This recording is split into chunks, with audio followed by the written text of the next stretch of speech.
बच्चों अब हम करने जा रहे हैं क्रिस्टलाइन सॉलिड्स, इनकी क्लासिफिकेशन। और ये पूरा चैप्टर जो आगे चल के पूरा ही लगभग क्रिस्टलाइन सॉलिड के ऊपर ही बेस्ड होगा। आयनिक जो अमरफस सॉलिड है उसके बारे में हम यहाँ ज़्यादा स्टडी नहीं करेंगे, क्योंकि हम यहाँ स्टडी कर रहे हैं उनके स्ट्रक्चर की और उनकी प्रॉपर्टीज़ की। लेकिन जो अमरफस सॉलिड होते हैं उनमें कोई ऑर्डर होता ही नहीं है, वो डिसऑर्डर में होते हैं, रैंडम होते हैं, इसलिए उनका कोई ऑर्डर स्टडी किया नहीं जा सकता। ऑर्डर होता है तो क्रिस्टलाइन सॉलिड में होता है, इसलिए सारा चैप्टर जो है क्रिस्टलाइन सॉलिड के ऊपर ही बेस्ड होगा। आइए चले पहले तो क्रिस्टलाइन सॉलिड जो होते हैं इनके टाइप्स देखते हैं, कितने टाइप्स के होते हैं। एक टेबल है, उसके अकॉर्डिंग करते हैं। जैसे क्रिस्टलाइन सॉलिड को पहले बांटेंगे हम तो चार मुख्य टाइप से बांट सकते हैं: कोवलेंट वाले crystalline solids, metallic crystalline solids, ionic crystalline solids और मॉलिक्यूलर क्रिस्टलाइन सॉलिड्स। चार तरह के मुख्य होते हैं और उनके सब टाइप्स बाद में। तो पहले देखिए कोवलेंट क्रिस्टलाइन सॉलिड्स, उनके कुछ एग्जांपल्स हैं। जैसे कि कार्बन है, डायमंड में जब कार्बन होता है या फिर वो ग्राफाइट में क्यों ना हो, वो दोनों में ही कोवलेंट बॉन्ड्स होते हैं। आप पढ़ चुके हो स्ट्रक्चर को क्लास 10th में। आगे चलिए, सिलिका दो तरह का होता है। सिलिका मतलब शीशा, ये ग्लास में होता है और ग्लास दो तरह का होता है। एक ऑर्डिनरी नॉर्मल ग्लास जो हमारी खिड़कियों में होता है, और एक होता है क्वार्ट्स ग्लास। जो क्वार्ट्स वाला होता है ये वो वाला है SiO2 क्वार्ट्स। ये क्वार्ट्स वाला ग्लास जो होता है क्रिस्टलाइन होता है। और जो दूसरा मैंने बोला सिलिका, जो दूसरा वाला ग्लास है वो असल में ऑर्डिनरी ग्लास है और वो सोडियम सिलिकेट होता है वैसे तो, लेकिन छोड़िए कि हमें यहाँ पे लेना है क्वार्ट्स वाला ग्लास, ऑर्डिनरी ग्लास नहीं लेना है। अगली बात, aluminium nitride, ALN, silicon carbide, ऐसे कुछ मॉलिक्यूल्स भी सबके सब ये कोवलेंट इन नेचर होते हैं। ऐसे बहुत सारे मॉलिक्यूल्स होते हैं, लेकिन हमने कुछ इंपॉर्टेंट कंपाउंड लिखे हैं जो हमारी लाइफ में आमतौर पर हम इसके बारे में बोलते रहते हैं, वो वाले कॉमन एग्जाम्पल्स। अब चलिए मेटलिक। मेटलिक सॉलिड जो होते हैं क्रिस्टलाइन होते हैं और इनके एग्जांपल्स में all metals accept, all metals लिखता हूं बस, एक्सेप्ट मरकरी, क्योंकि मरकरी रूम टेम्परेचर पे लिक्विड होता है, इसलिए यहाँ पे हम ये मानते हैं कि मरकरी जो है रूम टेम्परेचर पे कम से कम वो लिक्विड फॉर्म में है, वो क्रिस्टलाइन सॉलिड कैसे हो सकता है। हाँ, उसे कूल कर दोगे तो वो भी जब सॉलिड फॉर्म में आ जाएगा तो क्रिस्टलाइन ही होगा। लेकिन बाकी सब मेटल्स तो रूम टेम्परेचर पे ही सॉलिड होते हैं, और वो भी कौन से, क्रिस्टलाइन सॉलिड में ही आते हैं, तो मेटेलिक होते हैं वो। अब थर्ड, आयोनिक। आयोनिक सॉलिड्स में आयंस होंगे और आयंस कैटायन एनायन से मिलकर बनेगा। जैसे कि कई एग्जांपल उसके NaCl ले लो, CaCl2 ले लो, MgCl2 ले लो, मैग्नीशियम क्लोराइड, CaCl2, ऐसे और भी हो सकते हैं। कोई भी कैटायन एनायन लोगे तो तरह तरह के बन सकते हैं। इसमें कुछ मुख्य और भी आते हैं, जैसे कि CaCl2 लिख दो, CaF2 लिख दो, CaCl2 लिख दो, और ऐसे जिंक सल्फाइड है, ऐसे कई आ सकते हैं, मैग्नीशियम सल्फाइड, ऐसे कई आ सकते हैं। तो कुल मिला के ये सब के सब में एक पहले जो लिखा गया कैटायन है और बाद वाला एनायन Na+Cl-, जैसे ये लिखा है ऐसे इनमें भी मैग्नीशियम 2+ और Cl-, तो ये कैटायन और एनायन से मिलकर बनते हैं। ऐसे तमाम एग्जांपल और भी हो सकते हैं, डैश डैश कर दिया। तो ये सब हैं आयनिक सॉलिड्स के एग्जांपल। अब आगे चलते हैं मॉलिक्यूलर सॉलिड्स। मॉलिक्यूलर सॉलिड्स में मॉलिक्यूल्स होंगे, और वो मॉलिक्यूल्स कौन कौन से होते हैं, तीन तरह के molecules: non polar molecules, polar molecules, और ऐसे मॉलिक्यूल्स जिनमें हाइड्रोजन बॉन्ड होता है, H बॉन्डेड मॉलिक्यूल्स। आइए इनके कुछ एग्जांपल देखते हैं। नॉन पोलर मॉलिक्यूल जैसे कि हम ले रहे हैं CCl4, carbon tetrachloride non polar होता है बेटे। CO2 भी non polar, CO2, carbon disulphide CH2 भी हो सकता है। हालांकि CO2 ये होता है ना, गैस होती है, लेकिन इसे कूल कर दिया जाए तो ये ड्राई आइस बनेगा। और यहाँ मैं सॉलिड फॉर्म में ले रहा हूँ, यानी ड्राई आइस ले रहा हूँ, इसको लिखता हूँ मैं, ये ड्राई आइस है। यानी सॉलिड CO2 जो होता है वो क्रिस्टलाइन इन नेचर होता है, और वो भी नॉन पोलर क्रिस्टलाइन सॉलिड होता है। उसका पूरा नाम होगा, ये सब के सब कौन से हैं, ये है non polar molecular crystalline solid. तो इसके अलावा हम और भी देख सकते हैं, जैसे कि कोई ऐसा मॉलिक्यूल जैसे H2 है, I2 है, तो ज़्यादा अच्छे एग्जाम्पल लेते हैं। I2 ले लो, यूँ तो और भी हो सकते हैं Cl2, Br2, लेकिन वो ब्रोमीन लिक्विड होता है रूम टेम्परेचर पे, और क्लोरीन जो होता है गैस होता है, तो उनको हम इसलिए लिख नहीं रहे। हालांकि उनको भी कूल करोगे तो वो भी सॉलिड बनेंगे और वो भी क्रिस्टलाइन ही होंगे। कुछ बुक्स में लिखा भी होता है यहाँ पर H2 लिख दिया होता है हाइड्रोजन, लेकिन हाइड्रोजन रूम टेम्परेचर पे गैस होता है, उसे सॉलिडिफाई कर दोगे तब फिर वो क्रिस्टलाइन सॉलिड बनेगा। तो मोस्ट कॉमन एग्जाम्पल हम यहाँ लिख रहे हैं कि ये वाले एग्जाम्पल जो है ज़्यादा कॉमन है। ये सबके सब नॉन पोलर है। अच्छा, पोलर में जैसे HCl, यूँ तो HCl भी रूम टेम्परेचर पे गैस होता है, उसका नाम होता है हाइड्रोजन क्लोराइड गैस, लेकिन उसे कूल कर दिया जाए ना तो उसे सॉलिड फॉर्म में ले रहे हैं हम यहाँ पे हम HCl लिक्विड नहीं सॉलिड फॉर्म में ले रहे हैं। जैसे हमने CO2 भी गैस नहीं सॉलिड फॉर्म में लिया था, सॉलिड लेने हैं हमको। तो ऐसे ही हमारा, या पोलर में कई और भी आ सकते हैं। पोलर में ऐसा जैसे HCl है, ऐसा कोई और भी ले सकते हैं जो पोलर इन नेचर हो। तो कोई सिंपल सा सोचो जरा, और कोई भी तो छोड़ो ना। मॉलिक्यूलर सॉलिड में जैसे कॉमन सा एग्जाम्पल है HCl, सल्फर डाइऑक्साइड, पर SO2 भी देखा जाए तो वो भी गैस ही होता है, पर चलिए उसको लिख देता हूँ SO2, उसको मैं सॉलिड फॉर्म में ले रहा हूँ। हालांकि आपको पता है SO2 गैस होता है, लेकिन हम यहाँ उसे कूल फॉर्म में, सॉलिड फॉर्म में ले रहे हैं। रूम टेम्परेचर पे वो सॉलिड नहीं होगा, लेकिन हम उसे कूल्ड फॉर्म में ले रहे हैं, ठंडा करके ले रहे हैं, फ्रीज फॉर्म में। अच्छा, H बॉन्डेड कौन से हैं, उसमें सबसे मेन तो वाटर ही है। वाटर भी कौन सा, रूम टेम्परेचर पे वाटर लिक्विड होता है, आपको पता है, लेकिन कूल करने पर वो क्या बन जाएगा, आइस बन जाएगा। तो यहाँ हम आइस ले रहे हैं, सभी के सभी सॉलिड फॉर्म में लेने हैं जो भी लो। तो ऐसे और एग्जाम्पल भी हो सकते हैं, जैसे कि इसमें और होता है HF हो सकता है, ऐसे और भी NH3, उन सब में H बॉन्डिंग होती है लेकिन उनको सॉलिड फॉर्म में लेना है।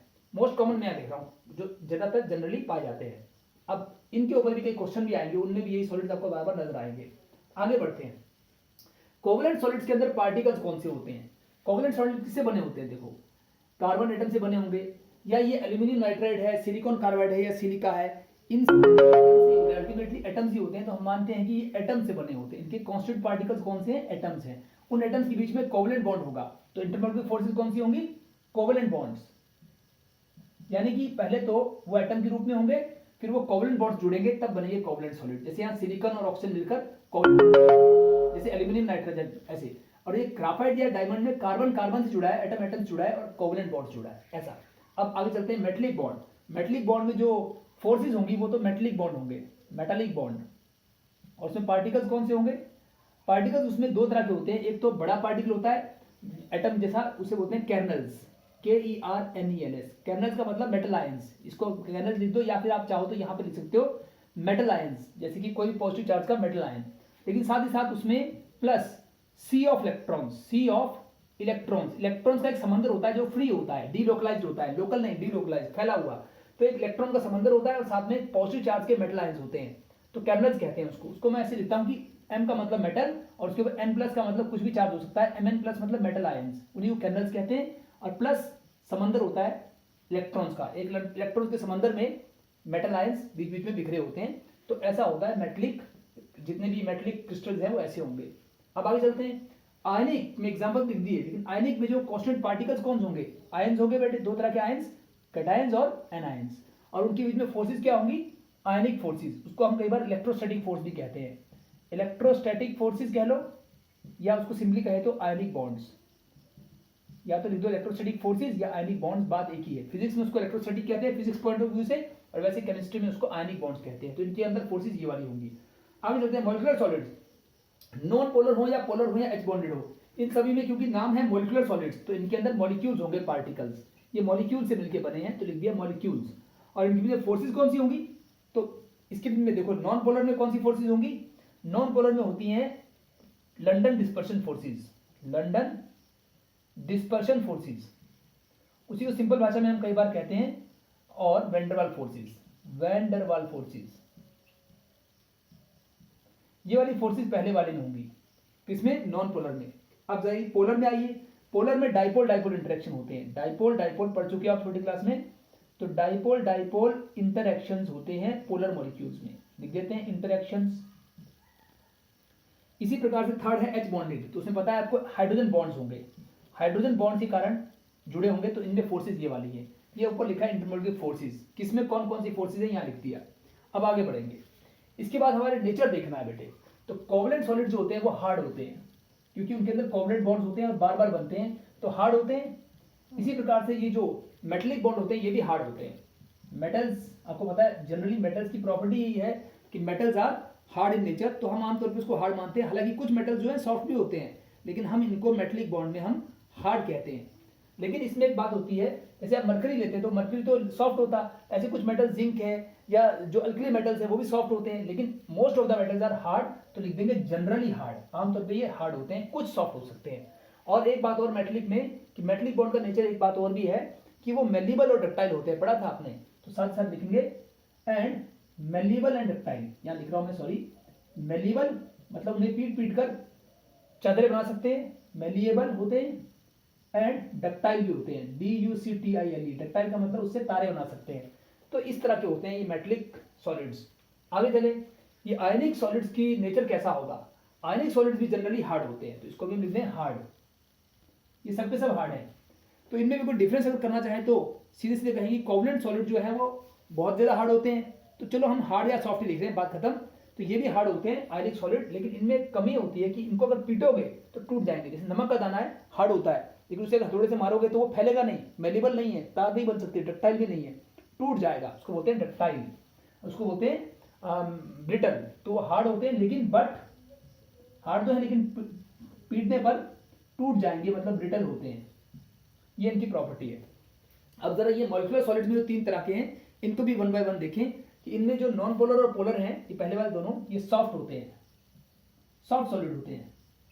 लेकिन जो थर्ड वाला है एच बॉन्डेड, उसमें हाइड्रोजन बॉन्ड्स थोड़े स्ट्रांग होते हैं, पोलर से भी स्ट्रांग होते हैं, डाइपोल डाइपोल से भी स्ट्रांग होते हैं एच बॉन्ड्स। इन तीनों में सबसे स्ट्रांग बॉन्ड ये वाले हाइड्रोजन बॉन्ड, इसलिए ये थोड़े से, इसलिए इनको सॉफ्ट नहीं, इनको हार्ड कहते हैं। ये हार्ड होते हैं, जैसे आइस होती है वो हार्ड होती है। तो इनके बारे में हमने यहाँ तक लिख लिया। अब मेल्टिंग पॉइंट की बात करेंगे तो ज्यादातर ऊपर वालों का हाइयर होगा, नीचे जाने पर लोअर आ जाएगा। इसको हम अलग अलग से लिख सकते हैं कि सबसे पहले तो यहाँ चले तो ये वेरी हाई होता है, कोवलेंट का कैसा होता है, वेरी हाई मेल्टिंग पॉइंट, और बॉइलिंग पॉइंट तो उससे भी ऊपर होगा। ऐसे मेटेलिक का भी मेल्टिंग पॉइंट हाई होता है, फेयरली हाई कह दो, फेयरली हाई मतलब ठीक ठाक हाई होता है। उसका तो बहुत ही ऊंचा होता है, कोवलेंट का बहुत ज्यादा मेल्टिंग पॉइंट होता है, मेटेलिक का फेयरली हाई ठीक ठाक होता है, आयनिक का हाई होता है। इनका भी वैसे हाई होता है, वेरी हाई तो होता है लेकिन उनसे कम, तो हम इसको सिर्फ हाई लिख रहे हैं, आयनिक वाले को हम सिर्फ हाई लिख रहे हैं। इसके बाद हम और आगे चलें तो आगे जाके इनका लो आ जाएगा। इनका लो कैसे, नॉन पोलर का भी लो मेल्टिंग पॉइंट, जल्दी पिघल जाएंगे, इनका भी पोलर का भी लो, लेकिन जो एच बॉन्डेड है, जो वाटर वाला जैसे देख रहे हैं हम हाइड्रोजन बॉन्डेड, उसका भी लो ही होगा। तो सबका लो ही होता है क्योंकि पानी भी जल्दी पिघलता है, बर्फ जो है आइस जल्दी पिघल रही है तो इसका भी लो होगा। इन तीनों का लो होता है, पर इन सब में जहां से यहाँ ताकत बढ़ती जा रही है तो ऊपर की ओर घट रही है, इसलिए इसका हम लिखेंगे वेरी लो, क्योंकि ये सबसे कम ताकत रखता है, इसकी फोर्सेज सबसे कम होती है, वीक फोर्सेज है, वेंडरवाल फोर्सेज लिख भी रहे हैं, लंदन डिस्पर्शन फोर्सेज, तो वीक है, सबसे वीकेस्ट है इनमें, इन सभी में सबसे वीकेस्ट यही है, तो सबसे लो इसका मेल्टिंग पॉइंट होगा। इसमें रटना कुछ नहीं है। अब आए कंडक्टिविटी की बात करें तो कोवलेंट सॉलिड जो होते हैं वो बैड कंडक्टर होते हैं, मतलब वो करंट को बिल्कुल पास नहीं करते, उसको हम लिखते हैं इंसुलेटर, इंसुलेटर। लेकिन इसमें एक एक्सेप्शन है। एक्सेप्शन क्या है कि जो ग्राफाइट इसमें आ रहा है, ग्राफाइट जो है वो इंसुलेटर नहीं, वो गुड कंडक्टर है। तो एक्सेप्शन लिखेंगे कि ग्राफाइट इज कंडक्टर। सभी तरह के कोवलेंट सॉलिड होते हैं, सब के सब वो इंसुलेटर होते हैं, लेकिन ग्राफाइट जो कैसा होता है, कंडक्टर होता है। तो ये एक्सेप्शन हमने लिख दी ग्राफाइट के बारे में। एक चीज और कि ये सब के सब हार्ड होते हैं, लेकिन ग्राफाइट कैसा होता है, सॉफ्ट होता है। तो यहां पर भी हम एक्सेप्शन लिखेंगे, एक्सेप्शन क्या, graphite is soft, graphite is soft. ये जनरली सबके सब हार्ड होते हैं और जनरली ये सबके सब इंसुलेटर होते हैं, जनरली लिखा है साथ में, लेकिन एक्सेप्शन यहाँ पे ये है कि ग्राफाइट सॉफ्ट है, और एक्सेप्शन यहाँ पर ये है कि ग्राफाइट कंडक्टर है। ये दो ही एक्सेप्शन इन सब में नजर आती हैं ग्राफाइट के मामले में, बाकी सब नॉर्मली बिहेव करते हैं। अब आगे चलते हैं, मेटलिक की बात कर रहे हैं। मेटलिक कंडक्टर है या नहीं है इनको देखना है। पता है आपको सब मेटल गुड कंडक्टर होते हैं, तो लिख दो दे आर गुड कंडक्टर्स, यानी सिंपली कंडक्टर लिख दो। किसके कंडक्टर, इलेक्ट्रिसिटी कंडक्टर की बात करें, और हीट के भी होते हैं। अब आगे बढ़े, आयनिक सॉलिड के बारे में थोड़ा अलग बात होगी। आयनिक सॉलिड देखिए, अगर सॉलिड स्टेट में होंगे, आयनिक सॉलिड अगर सॉलिड होंगे, नमक अगर सॉलिड होगा तो करंट पास नहीं करेगा, लेकिन पानी में घोलने पर एक्वस स्टेट में वो करंट, उसके आयंस फ्री हो जाएंगे और वो करंट को कैरी करेगा। तो इसका मतलब ये इंसुलेटर होते हैं, इंसुलेटर होते हैं। कौन, आयनिक सॉलिड्स आर इंसुलेटर्स। कब, लेकिन इन सॉलिड स्टेट, जब ये सॉलिड होते हैं तभी इंसुलेटर होते हैं, बट कंडक्टर बन जाते हैं, करंट को पास करते हैं। कब, in aqueous state. Aqueous state का मतलब है पानी में घुली हुई अवस्था में, एक्यू का मतलब एक्वस। तो ये है आपका थोड़ा अलग बिहेवियर। मैं यहां पर एक स्टार लगाऊंगा, ये अलग याद रखना है, स्टार की एक्सेप्शन। इनका भी एक्सेप्शन था, ग्राफाइट का दो तरह के एक्सेप्शन आते थे, सॉफ्टनेस को लेकर और कंडक्टिविटी को लेकर, और इनका भी एक एक्सेप्शन आएगा कि ये स्टार लगाने का मतलब यहाँ ये है कि नॉर्मली ये सॉलिड स्टेट में तो इंसुलेटर होते हैं, लेकिन पानी में घोलने पर गुड कंडक्टर बन जाते हैं। ये सबसे अलग है, बाकी कोई ऐसा नहीं करता। अब इन पे आ जाओ, मॉलिक्यूलर सॉलिड्स, उनकी कंडक्टिविटी क्या होगी, सबके सब जनरली सारे ही नीचे को देखते हैं, बाकी सबके सब क्या होंगे, बैड कंडक्टर होंगे, इंसुलेटर्स होंगे। तो ये सबके सभी वैसे इंसुलेटर होते हैं। और पानी की बात करते हैं, पानी भी अगर प्योर फॉर्म में है तो बैड कंडक्टर होता है। तो हम इन सबको एक ही बात देखते हैं, दीज ऑल आर इंसुलेटर्स, एक ही बात लिखते हैं, इंसुलेटर्स। अगर एक ही बात लिखा है तो तीनों के लिए है, जैसे यहाँ एक ही बात लिखा था तो ये तीनों के लिए, तीनों में मॉलिक्यूल्स होते हैं और ये तीनों इंसुलेटर होते हैं। इस प्रकार से एक चार्ट है जो आपको याद रखना है। इस वीडियो को मैं ही रोकता हूँ, कुछ और बातें करेंगे अगले टॉपिक को लेकर। आइए इस वीडियो को यहीं रोकते हैं।